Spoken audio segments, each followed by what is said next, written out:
What's up, everybody? It is time for a special edition of D-Side Stories. So as some of you know from last week, Scott is on his global tour. He's in Italy for a few weeks, enjoying himself. And while he was kind enough to do some recording from the road last week, I decided to give him a pass and step in and do a solo episode this week. So for those tuning in for those dulcet California tones of his voice, unfortunately, you're just going to have to be putting up with me today.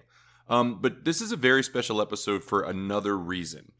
So I am stepping in to do a preview for the upcoming Sacred Rose Festival here outside of Chicago. I briefly mentioned it last episode, but they've been kind enough to hook me up with a media pass similar to what we did at Lollapalooza. So I'll be on site for the show itself, hopefully chatting with some bands, getting some insight, doing some man on the street type work. But really excited to go to this fest, which is going to be a very different vibe than Lollapalooza, and I think for the most part in a good way, kind of much more laid back. This one's really for the groove monkeys, I think. So it's taking place at SeatGeek Stadium, which is where the Chicago Fire used to play. It's from August 26th to 28th. So you've got about a week and a half to get your tickets for this thing. It's in Bridgeview, fairly easy to get to. You can take the orange line out there and then a bus from there. Or just hop in an Uber. Be safe. Enjoy yourself while you're at the show. So like I mentioned, this is kind of a mix of, it's a decent amount of jam band focus, but also a lot of indie, soul, funk, bluegrass type groups. It does almost have this infusion of 60s energy to it. Not so much in the age of the bands themselves, but just in the general vibe they're bringing. But really excited for it. So this festival was founded by Michael Berg, who also did North Coast Festival. This is the first year of Sacred Rose, but this is not a group who are first-timers to putting on a great show. North Coast has been around for over 10 years, I think, at this point. And this Sacred Rose Festival is also utilizing the same stadium grounds, so they know exactly how to put this thing on. It uses the practice fields that the Chicago Fire used to use and practice on. So you're not dealing with the gross, muddy, or dusty field, depending on the weather. It's going to be on-field turf, and then there's going to be an air-conditioned dome to kind of step away from the heat if it cranks up like that. So a really cool setup, and I think very conducive to it, a pleasant festival experience, and they really put together a pretty incredible lineup, which I'm going to go through. We're talking about 4 stages, sort of 3 traditional and 1 where there's going to be someone spinning records throughout the weekend festival. I've got a few folks in that set lined up to talk about. Also, just some really creative concepts they're doing. Margot Price, who many of you are probably familiar with, they're bringing her in as what we're calling an artist at large. So she's not officially booked for any slots, but she might pop up at any given time with different artists performing throughout the weekend. So I just think it almost reminds me something closer to Newport Folk in the way they've got it set up, with a lot of sort of openness, creativity, collaboration, and confident there are going to be some surprises along the way. So I know personally, I'm pumped for this. I already had tickets to a few after shows in the city already before I was going to have the opportunity to go see the show itself. So looking to both enjoy myself and bring everybody listening in some great content from the weekend. So really just doing a flyby. This is going to be a short episode, but I wanted to share some thoughts on a few of the bands that I think are worth seeing in kind of navigating the festival accordingly. I think it's going to be very easy to get from stage to stage and kind of plan out your day. It's not the overwhelming size of some of the other bigger festivals that are sometimes tough to really check all the boxes and see the artists you want. This is a very thoughtfully put together lineup. I think there's even kind of some themes I've seen by day that I'm going to share. But let's jump in with some artists I think are worth checking out each day if you decide to join me out in Bridgeview for the festival. I tried to kind of skip over some obvious ones, some headliners that I think most folks are probably going to attend regardless. You got St. Paul and the Broken Bones. You've got the War on Drugs, which I think is definitely worth making it over to at least part of their set. You've got the Punch Brothers with Chris Thiele, kind of bluegrass mainstays and a lot of personality with those guys. But the first band I wanted to mention that you may not be as familiar with is a group called The Dip. They play at 4:15. I would call this R&B, It's 7 guys. They've got a 3-part horn section. They're opening this summer for Lake Street Dive, and I think that gives a good flavor for the kind of music they're putting out. The first time I heard them, my brain immediately went to a lot of those daptone artists that you're probably familiar with. People like Charles Bradley, Budo Span, Sharon Jones.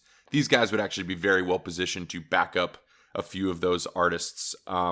Exciting what they're doing, still relatively early in their career, and I think worth catching them because this is a band that's going to be around for a long time. I had the privilege of seeing them it was probably 4 or 5 years ago here in Chicago to a very small crowd. And it's one of those shows you leave kind of saying, man, I'm glad I saw them now because these guys are destined to blow up in short order. So excited to kind of kick the day off with that one. Another artist that is actually a favorite of a friend of mine, a group called City and Color, which is really kind of a one-man show. The singer-songwriter there, his name is Dallas Green. There's the city and the color for you. Formerly the lead singer of Alexis on Fire, which is a very popular Canadian group. I find City and Color songs to be right in that same vein of another, popular Canadian mainstay, the Tragically Hip. Rock, but kind of folky rock, a lot of acoustic, really complex lyrically, and just doing some really interesting music that it kind of is in the same vein as Alexis on Fire, but a little more introspective. So I have no doubt that this is going to be a set worth watching. And fun fact, Dallas Green was actually named after the former Phillies manager, Dallas Green, after his dad won a bet on the Phillies winning the World Series in 1980. So cool ass name and well earned and well timed in terms of his birthday. So worth checking out City and Color and seeing what Dallas Green has to say. The last set, which is a headliner but is such a central piece of the show that I'm going to mention it here, is the performance expected from what we're calling Philco. For those who are Grateful Dead fans or kind of listen to music in that vein, you're probably very familiar with Phil Lesh, the former bass player of the Grateful Dead. And he's consistently played shows as Phil Lesh and Friends for years now, kind of bringing in interesting musicians he's played along with. I know a few, kind of the touring musicians, but also bands like Dawes have backed him in the past. This one is a very special get-together. There's going to be 2 sets here with members of Wilco, Jeff Tweedy, who's kind of, the main songwriter, the main performer, the main singer from Wilco, as well as Nels Klein will be there as well. Also has touring musicians and kind of special guests to come, which is left wide open. But given how this is such a central piece of the festival, in kind of a cornerstone, I think you're going to get some really fun surprises over the course of the 2 sets that start at 9 p.m. and 10:45 p.m. So this Philco set is going to play until about midnight. So you're really going to get your money's worth if you're a Deadhead or a Wilco fan, frankly, with that Chicago connection. Great opportunity to get them performing a little bit outside of what you typically see from a Wilco set. So mark that one on your calendars. I think that's probably going to be one of the most well-attended sets of the weekend and probably get some older, more affluent Deadheads flying in just to see that show. So looking forward to seeing old and new there. Jumping into Saturday, this to me is more of what I would call the jam day. You've got 2 sets from Humphreys McGee. You've got Goose performing, who's kind of a younger group in that vein, but has had a ton of success for their live shows, and people are really excited about them. But once again, going to veer towards something a little more off the beaten path, maybe not totally for everybody listening to this show, but a few shout-outs I wanted to give here. There's a group here out of Chicago, a collective we'll maybe even call it, and they go by the name Dead Inside. The 2 main guys, Brandon and Jeff, I've met a few times. They're awesome. And they're insane Deadheads who are incredibly knowledgeable about the back catalog of live Dead music. They are playing 2-hour sets on both Saturday and Sunday. I've seen them maybe not a dozen times, but close to it. This is something worth getting out of the hot sun and going into the Laser Dome to see these guys play. Basically, the hook here is they're playing all live, all vinyl Grateful Dead. So it's really thoughtful, and if you're a Deadhead, there's kind of nothing cooler to have something like this curated for you.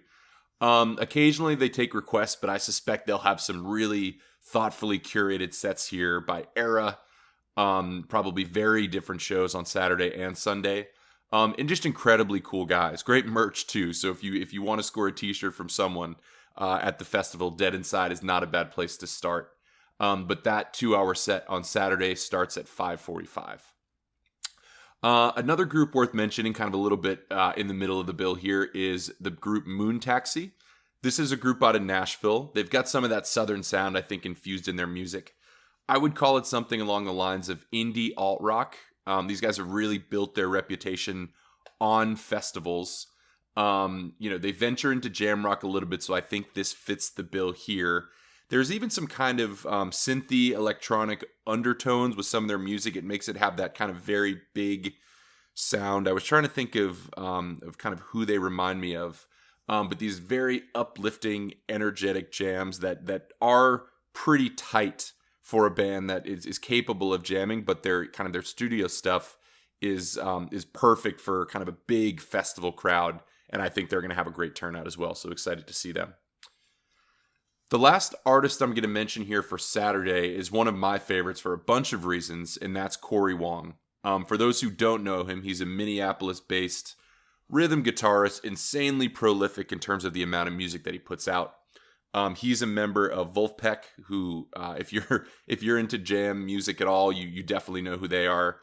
Sort of at this point, they're more of kind of an artist collective that seem to have success everywhere else than a band themselves. But Corey's music is incredibly funky. He's got this. His wrist is not even made of bone. He's the way he's able to play those kind of rhythm sections of his songs are really the centerpiece to sort of bring that rhythm to lead. Is an interesting version of building a band, and he really is very much a band leader. He typically tours with 12 to 15 guys, I would say. Really plucking the best session musicians out there. He also brings in guests to sing songs. Many are instrumental, but he does bring folks on to sing. The guy is like truly the hardest working man in the jam funk realm of music. He's got a podcast called Wong Notes. Jealous of haven't been called on that one yet. But if ever called to serve, I will be interviewed by you, Corey Wong. Recently had John Mayer on that show. He's got a variety show on YouTube. He's got his own signature Fender Stratocaster, so he's incredibly well respected within the music universe. And he's also, like I said, just insanely prolific. Since the pandemic started, Corey Wong has put out 11 albums, and that's not counting live albums or kind of, toured recording albums. 11 distinct albums of music, venturing from solo acoustic stuff, which was very early pandemic and I think fit the mood, to, again, incredibly funky collaborative stuff. But he's also doing music with people like Chromeo. So he knows how to be a chameleon, and he knows how to bring in the artists and collaborators that allow him to bring that vision to life. So I don't know how the man does as much as what he does, but he very rarely puts out content that is not worth listening to. So, and that's another live show I've seen in the past, and in this festival atmosphere is a perfect way to see him. My little mini prediction on Corey Wong, I know that John Baptiste just stepped away from the Colbert Show as the late night band leader, and I wouldn't be surprised if you hear his name batted around a little bit to take over. I think I had heard him say once in an interview that his variety show that he created on YouTube was sort of his audition tape for a role like that. And given how, like I said, how prolific and well respected he's been, I wouldn't be surprised if his name in that mix. So before the entire rest of America knows him on some late night show, here's your opportunity to take in some Corey Wong live and in person. Jumping over to Sunday really quickly, and just a few here. Once again, some really heavy hitters at the top of the lineup. You've got Khruangbin. You've got Joe Russo's Almost Dead, who Joe Russo, if you don't know, is a close collaborator with Phil Lesh, and this is basically his Dead cover band. That's incredibly well respected. I believe they're playing 2 sets. You've got the Wood Brothers kind of bringing in that bluegrass vibe to things. All worth seeing, but hitting a few other bands on that a little more in depth. In that bluegrass vein, once again, you've got the infamous String Dusters. If you don't know them, you've probably heard them. They're a band that's found their way into a lot of different playlists because of the covers that they do. If you ever see like, banjo cover or bluegrass cover, there's like a 40% chance it's an Infamous String Duster song. But it's not cheap. They're incredibly creative with their instrumentation and in transforming songs that into something that you've never heard before. They're also going to be joined by Molly Tuttle, who's another popular bluegrass performer. She's a prolific guitar and banjo player. I was getting a little bit of Joni Mitchell vibes listening to her, but I think it's going to add a different element to their music, giving them a female vocalist, whether it's through harmonies or being able to bring different songs into their songbook. So I think just in terms of the energy that a group like that has, and again, fitting with the sort of bluegrassy theme of the day, I think that's worth a stop on your Sacred Rose journey. And then the last but not least band, and very much not least for me, this is a shameless pitch to you, would be to go see the band Dawes. So this is a group that's one of my favorites. They're very much longtime road warriors from Southern California. Their early sound started off very Americana. They were big fans of the band. They were big fans and later collaborators with Jackson Browne. They've worked with some incredible artists, either on their own through songwriting or as session musicians. It's the foundation of the band is Taylor Goldsmith, who's the primary songwriter and singer, and his brother Griffin on drums.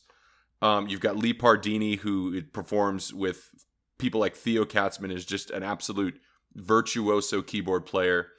So it's a stacked band. Same thing. They've got Trevor Menear on guitar. Just a really impressive band, and then Wiley bringing it up on the bass. But they've done an incredible job evolving their sound over the years. Their latest album, it's called Adventures of Doomscroller. It just came out about a month ago or so. But really shows them flexing their muscles songwriting wise. A few songs that they can really stretch out live into 9-10 minute jams, and they have the chops to do it. So this is once again a perfect fit and a great venue for these guys to kind of mess around.